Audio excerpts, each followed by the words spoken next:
ಚಳಿಗಾಳಿ ಕೇವಲ ಚಳಿಯ ಅನುಭವ ಮಾತ್ರವಲ್ಲ, ಅದು ನಿಮ್ಮ ಶ್ವಾಸಕೋಶಕ್ಕೆ ಮೌನವಾಗಿ ಹಾನಿ ಮಾಡಬಹುದು ಎಂಬುದು ನಿಮಗೆ ಗೊತ್ತೇ? ಚಳಿಗಾಲದಲ್ಲಿ ನಾವು ಉಸಿರಾಡುವ ಚಳಿಗಾಳಿ ನೇರವಾಗಿ ಶ್ವಾಸಕೋಶದ ಒಳಗೆ ಹೋಗುತ್ತದೆ.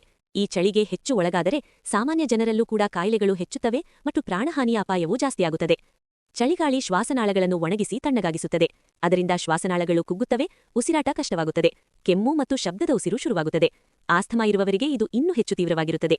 ಇಷ್ಟೇ ಅಲ್ಲ, ಚಳಿಗಾಳಿ ಶ್ವಾಸಕೋಶದ ಕೋಶಗಳಲ್ಲಿ ಉರಿಯೂತವನ್ನು ಹೆಚ್ಚಿಸುತ್ತದೆ, ನರಸಂಕೇತಗಳ ವೇಗವನ್ನು ಕಡಿಮೆ ಮಾಡುತ್ತದೆ ಮತ್ತು ದೇಹದ ಆಂತರಿಕ ತಾಪಮಾನವನ್ನು ಇಳಿಸುತ್ತದೆ. ಇದರಿಂದ ಏಕಾಗ್ರತೆ ಕಡಿಮೆಯಾಗಬಹುದು, ಮೂರ್ಛೆ ಹೋಗಬಹುದು ಮತ್ತು ಗಂಭೀರ ಸಂದರ್ಭಗಳಲ್ಲಿ ಪ್ರಾಣಹಾನಿಗೂ ಕಾರಣವಾಗಬಹುದು. ಮಕ್ಕಳು, ವೃದ್ಧರು ಮತ್ತು ಆಸ್ತಮಾ ಇರುವವರು ಅತ್ಯಂತ ಅಪಾಯದಲ್ಲಿರುತ್ತಾರೆ. ಹೃದಯರೋಗ, ರಕ್ತದೊತ್ತಡ ಅಥವಾ ಮಧುಮೇಹ ಇರುವವರು ಚಳಿಗೆ ಹೆಚ್ಚು ಸೂಕ್ಷ್ಮೆಯಾಗಿರುತ್ತಾರೆ. ತೀವ್ರ ಚಳಿಯಲ್ಲಿ ವಾಸಿಸುವವರು ಅಥವಾ ಚಳಿ ಹವಾಮಾನದಲ್ಲಿ ಕ್ರೀಡೆ ಮಾಡುವವರಿಗೂ ಅಪಾಯ ಹೆಚ್ಚಿರುತ್ತದೆ. ಚಳಿಗಾಳಿಯ ಪರಿಣಾಮವಾಗಿ ಕೆಮ್ಮು, ಶಬ್ದದ ಉಸಿರು, ನ್ಯೂಮೋನಿಯಾ ಮತ್ತು ಆಸ್ಪತ್ರೆ ಭೇಟಿ ಹೆಚ್ಚಾಗಬಹುದು. ಅತಿ ಚಳಿಯಿಂದ ಹೈಪೋಥರ್ಮಿಯಾ, ಫ್ರಾಸ್ಟ್ ಬೈಟ್ ಮತ್ತು ಇತರ ಚಳಿ ಸಂಬಂಧಿತ ಗಾಯಗಳು ಉಂಟಾಗಬಹುದು. ಇನ್ನು ಗಂಭೀರವಾಗಿ ತೀವ್ರ ಚಳಿ ಹೃದಯ ಸಂಬಂಧಿತ ಸಮಸ್ಯೆಗಳನ್ನು ಹೆಚ್ಚಿಸಿ ಪ್ರಾಣಹಾನಿಯ ಅಪಾಯವನ್ನು ಹೆಚ್ಚಿಸುತ್ತದೆ. ಆದ್ದರಿಂದ ಎಚ್ಚರ ಅಗತ್ಯ. ಚಳಿಯಲ್ಲಿ ಹೊರಗೆ ಹೋಗುವಾಗ ಬಾಯಿ ಮತ್ತು ಮೂಗನ್ನು ಮುಚ್ಚಿಕೊಳ್ಳಿ. ಮೂಗಿನ ಮೂಲಕ ಉಸಿರಾಡಿ. ವಾಯುಮಾಲಿನ್ಯ ಹೆಚ್ಚಿರುವ ಸಮಯದಲ್ಲಿ ಹೊರಗೆ ಹೋಗುವುದನ್ನು ತಪ್ಪಿಸಿ. ತಕ್ಕಷ್ಟು ಪೌಷ್ಟಿಕ ಆಹಾರ ಮತ್ತು ನೀರನ್ನು ತೆಗೆದುಕೊಳ್ಳಿ.